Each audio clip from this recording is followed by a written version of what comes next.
தொண்டு கடல் கொண்ட தென்னாடு தோன்றி இன்றும் உலக ஆண்டு வரும் அன்னை தமிழை முதற்கண் வணங்கிக் கொள்கிறேன். தரணி போற்றும் தமிழர் திருநாளாம் பொங்கல் திருநாளை சீரோடும் சிறப்போடும் ஏற்றத்தோடும் எழுச்சியோடும் கொண்டாடி கொண்டிருக்கக்கூடிய ஞானம் இலக்கிய இயக்கத்தின் தகை சான்ற தலைவர் அவர்கள் இன்றைய இனிய நிகழ்வுக்கு முன்னிலை வகித்து சிறப்பித்துக் கொண்டிருக்கக்கூடிய சான்றோர் பெருமக்கள், கவியரங்கத்துக்கு தலைமை வாங்கி மிக சிறப்பாக நடத்தி தந்த கவியரங்க தலைவர் அவர்கள், பட்டிமண்டபத்தினுடைய நடுவர் பேராசிரியர் பெருந்தகை அவர்கள் உள்ளிட்ட தமிழாய்ந்த பெருமக்கள் வீற்றிருக்கக்கூடிய இந்த அவையை நான் பணிவோடு வணங்கி மகிழ்கிறேன்.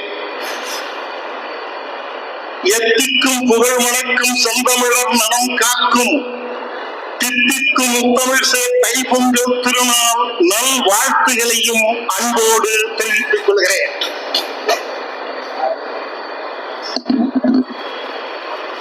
வரலாறு தெரிந்த காலம் தொட்டு தமிழர்கள் வாழ்விலே ஒரு திருநாளாக கொண்டாடி வருகின்ற பொங்கல் திருநாள் வெறுமனே கலைத்து கொண்டாடி மகிழ்வதற்காக மட்டுமா, அல்லது வழி வழி வந்த தமிழர்களுடைய மானமும் பெருமையும் பண்பாட்டையும் புதுப்பித்து காத்து அடுத்த தலைமுறைக்கு கொண்டு சேர்க்கின்ற கடமை நமக்கு இருக்கிறதா இல்லையா என்கிற ஒரு கேள்வியை எழுப்புகின்ற தலைப்புத்தான் மரபை காக்கவா அல்லது கழித்து மகிழ்வதற்காகவா என்று கேள்வி எழுப்பியிருக்கிறார்கள். நான் ஒன்றை இந்த மன்றத்திலே தெரிவித்துக் கொள்ள விரும்புகிறேன். ஞானம் இலக்கிய இயக்கம் மாதந்தோறும் 2வது ஞாயிற்றுக்கிழமை நிகழ்ச்சிகளை நடத்தி கொண்டு வருகிறது. வருடத்திற்கு 2 நிகழ்ச்சி.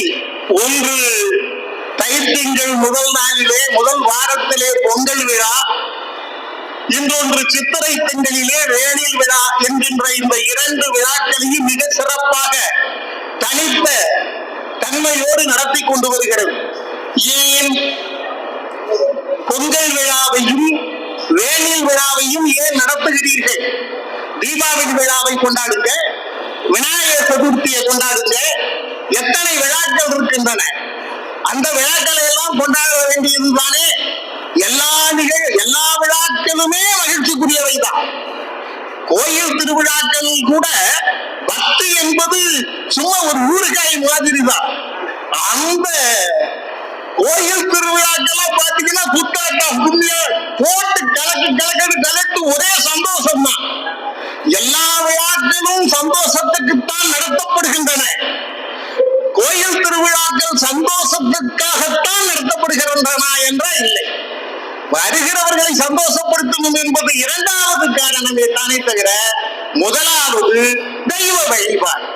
அதே போலத்தான் நாம் பொங்கல் விழாவை சிறப்பாக கொண்டாடுவதற்கு காரணம் தமிழனுடைய பாரம்பரிய பெருமையும் அவனுடைய பண்பாட்டு சிறப்பையும் தொடர்ந்து எடுத்து கொண்டு போக வேண்டும் என்கிற கடமையை அறிந்தும் பிறருக்கு உணர்த்தவும் தான் இந்த விழாக்களை நாம் கொண்டாடி வருகிறோம். மத விழாக்கள் கூட இப்ப நீங்க ஆடிப்பெருக்குன்னு ஒரு விழா இருக்கிறது. அந்த ஆடிப்பெருக்கு விழா கூட மதம் சார்ந்த விழா அல்ல, அதுவும் தமிழனினுடைய தனி சிறப்புடைய ஒரு விழா. அதாவது 6 மாதத்திற்கு முன்பாக ஆடிப்பட்டம் விதைக்கின்ற பருவம் ஆடிப்பெருக்கு. 6 மாதம் கழித்து அறுவடை முற்றி கண்டு முதல் கண்டு வீடு வந்து சேர்த்து மகிழ்ந்து கொண்டாடுவது பொங்கல் விழா. அந்த ஆடிப்பெருக்குக்கு கிடைக்காத முக்கியத்துவம் பொங்கலுக்கு கிடைப்பதற்கு என்ன காரணம் என்றால், உழைப்பின் பயனை மனிதன் அனுபவிக்கிறார். அந்த உழைப்பினுடைய பெருமையை நாம் உணர்ந்து கொள்வதற்கும், இந்த உழைப்புக்கு பக்கபலமாக இருக்கக்கூடிய மனிதர்கள், கால்நடைகள் உட்பட இயற்கை முதற்கொண்டு அத்தனையையும் நாம் உள்வாங்கிக் கொண்டவர்களுக்கு நன்றி தெரிவிக்கின்ற முகமாகவும் தான் நாம் பொங்கல் விழாவை கொண்டாடி கொண்டிருக்கிறோம். இது வெறும் கழிப்பு என்று சொல்லுகிறவர்கள், ஒன்று நான் ஒரு செய்தி சொல்றேன். முந்தா நாள் ஒரு பள்ளிக்கு, குழந்தைகள் பள்ளி, அதுக்கு பொங்கல் விழா கொண்டாடுகிறோம், இந்த குழந்தைகளுக்கு பரிசு பரிசு வழங்கிட்டு போங்கன்னு சொல்லி அழைத்திருந்தார்கள். அந்த சின்ன குழந்தைகள் எல்லாம் பேசுகிறார்கள். அவர்களுக்கு ஆசிரியர்கள் அப்படித்தான் எழுதி கொடுத்திருக்கிறார்கள். எல்லா குழந்தைகளுமே போகி பொங்கல் பழையன போக்குதல், போகி பொங்கல் பழையன போக்குதல் என்றே சொல்லிக் கொண்டிருக்கிறார். எனக்கு கொஞ்சம் கஷ்டமாக இருந்தது. தமிழர்களுடைய பொங்கல் திருவிழா 4 நாள் கொண்டாடப்படுகிற 4 நாள் பொங்கல் விழா. ஏற்கனவே நாம் ஒரு முறை கூட நாம் பகிர்ந்திருக்கிறோம் இந்த கருத்தினை.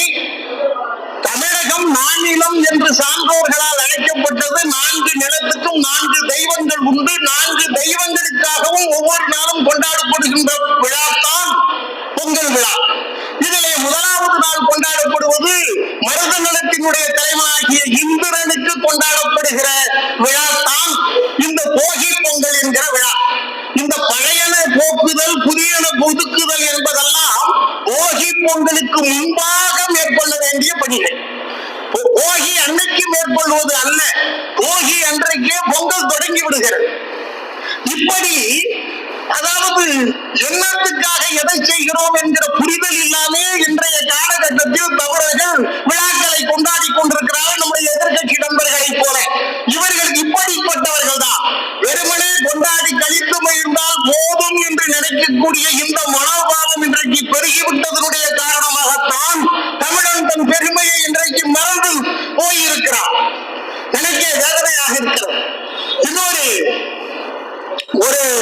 செய்தி, இப்பொழுது உலக சாதனை திருக்குறள் மாநாடு ஒன்றுக்கு பேராசிரியர் அவர்கள் ஏற்பாடு செய்திருக்கிறார்கள். அதிலே பேராசிரியர் கோசலை என்பவர், ரொம்ப கட்டி பேசுறேன்னா ஐயா காது,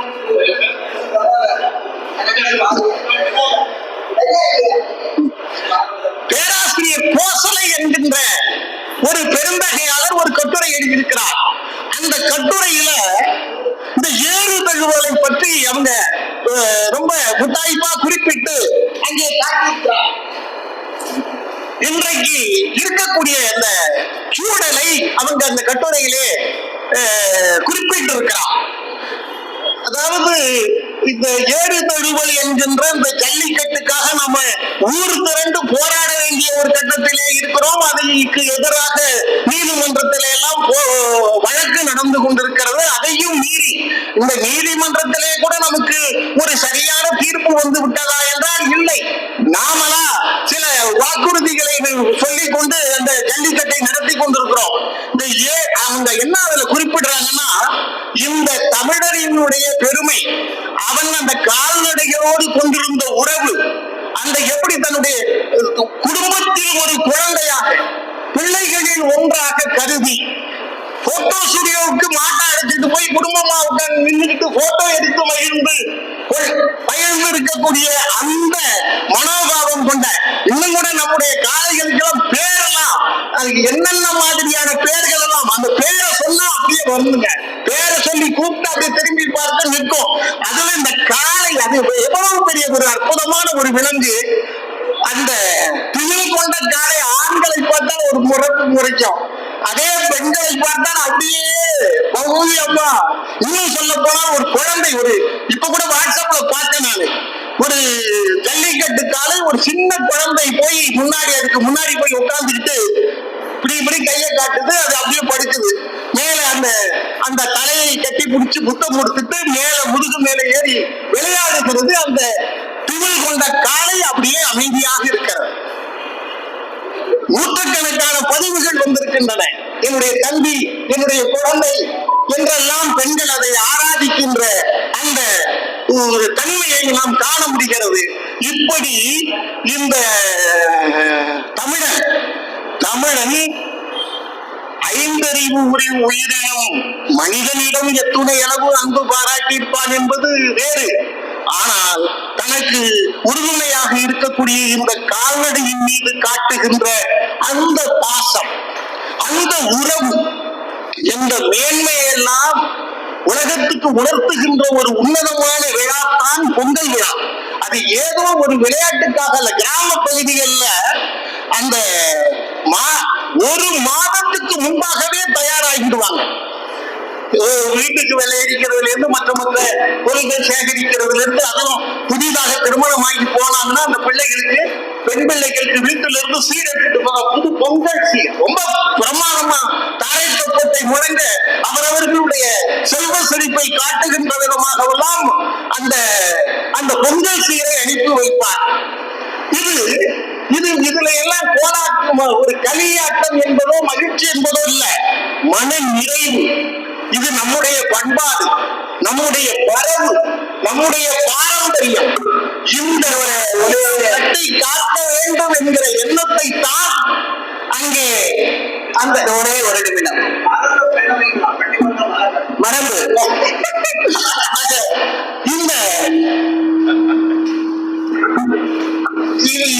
இந்த ஒன்று கூட சொல்லி முடிக்கலையே. நாளே 8ஆம் வகுப்பு படிக்கின்ற போது ஒரு இவங்களை மாதிரிதான் பொங்கல் லீவு வருது, நாங்கெல்லாம் பொங்கல்னு கட்டிக்கிட்டு வெளியில வரோம். எல்லாரும் மாடு பிடிப்பீங்களாடா ஆசிரியர் கேட்கிறார். பிடிப்போம்னு நாங்கெல்லாம் சந்தோஷமா சொல்றோம். சில மாணவர்கள் எங்களால முடியாதுன்னு சொல்றோம். உங்க ஊர்ல எல்லாம் பொம்பளை பிள்ளைகளை ஓட விட்டா போய் பிடிப்பீங்களா என்று ஆசிரியர் சொல்றார். நாங்கெல்லாம் அப்படியே சிரிச்சுக்கிட்டு இருந்தோம், அப்படியே தலைகள் விட்டு வெட்டப்படுறோம். சின்ன வயசுல வெட்டமா இருந்தது எங்களுக்கெல்லாம். அப்படி அந்த ஒரு இன்ப குறுகுறுப்பு, சிலிர்ப்பு அந்த பொங்கலை பற்றி நினைக்கின்ற போதே அப்படி ஒரு சந்தோஷம்.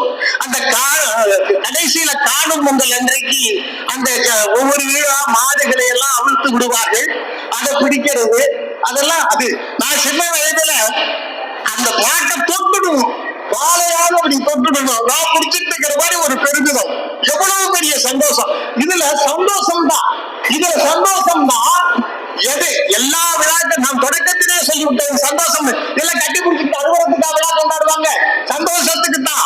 ஆனா அந்த அடிப்படையிலே அமைய வேண்டும் என்பதை நாம் மனதிலே கொள்ள வேண்டும். ஒன்றை நான் சொல்லுகிறேன். முத்தமிழறிஞர் கலைஞர் அவர்கள் முதலமைச்சராக இருந்த போது பொங்கல் நாளிலே அரசு அலுவலர்கள் IAS IPS ஆபீசர்கள் வரலையும் போய் கண்டுக்குவாங்க. 10 ரூபா கொடுப்பாங்க. இந்த பொங்கல் அன்பளிப்பு கொடுக்கிறது அது ஒரு சந்தோஷம். எங்க தாத்தா எங்க அத்தைக்கு எங்க அப்பா இறந்து போயிட்டாரு. என்கிட்ட சொல்றாரு, என் புள்ள செத்துட்டானா, என் பொண்ணு அவளை கடைசி வரலையும் நீங்க கண்டுக்காம விட்டுடாதீங்க, அவளை கண்டுக்கங்க, அவ உயிரோடு இருக்கிற வரையும் நீங்க சீரா ஏதாவது கொடுக்கணும் என்று சொல்கிறார். எப்படி அந்த உறவை பேணுவது, அந்த அந்த மாதிரியான அந்த உறவு, அந்த குடும்ப பந்தம், மனித நேயம், அப்படி தொடர்கதையாக எடுத்து செல்லக்கூடிய அந்த அடிப்படையை விதைப்பது பொங்கல் விழா. எனவே இது மரபை காக்கின்ற விழா. அதே போல மக்கள் தலைவர் MGR அவர்கள் இந்த ஒயிட் காலர் ஜாப்னு சொல்லக்கூடிய ஆசிரியர்கள், அரசு ஊழியர்கள் எல்லாம் கொண்டு போனஸ் கேட்டாங்க. இவர்களுக்கெல்லாம் தர முடியாது, நியாயம் இல்லை, உழைப்பாளர்கள் இல்லை, இவர்கள் வேர்வை சிந்தவில்லை என்று எதிர்ப்பு தெரிவித்தார்கள். அப்பொழுது அது பொங்கல் விழா என்பதை இங்கே வியர்வையை பற்றி நாம் நினைக்க கூடாது. ஏனென்றால் பொங்கல் விழாவில் வியர்வையின் அடிப்படையில் தோன்றியது. அவர்களுக்கும் பொங்கல் போனஸ் உண்டு என்று அறிவித்தார். இந்த அளவு பொங்கல் போனஸ் ஆசிரியர்களும் இந்த பொங்கல் விழா சிறப்புடையது. ஒரு மரியாதைக்குரிய அணித்தலைவர் காமராஜ் அவர்களும் பேராசிரியர் பெருந்தகை அவர்களும் அம்மாவுக்கு ரொம்ப வேண்டியவர்களாக இருக்கலாம். நடுவராக இருக்கிறவங்க நடுவராக பேச்சிலே சிங்காரமாக பேசி உங்கள் சிந்தை தனியை வைப்பார்கள். இன்றைக்கு போகிற போக்கிலே எதற்காக செய்கிறோம் என்கிற உண்மையை உணர்ந்து கொள்ளாமல் கண்போன போக்கிலே போய்கொண்டிருக்கக்கூடிய இந்த தமிழ் சமுதாயத்தை பிடித்து நிறுத்தி சிந்தை சிலுப்பி உன்னுடைய உண்மையை உணர்ந்து போய் உன் மரபு இது, பண்பாடு இது என்று அறிவுறுத்த வேண்டிய பொறுப்பும் கடமையும் நமக்கு இருக்கிறது.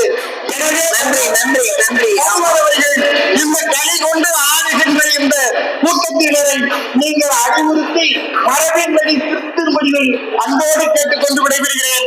நன்றி, வணக்கம்.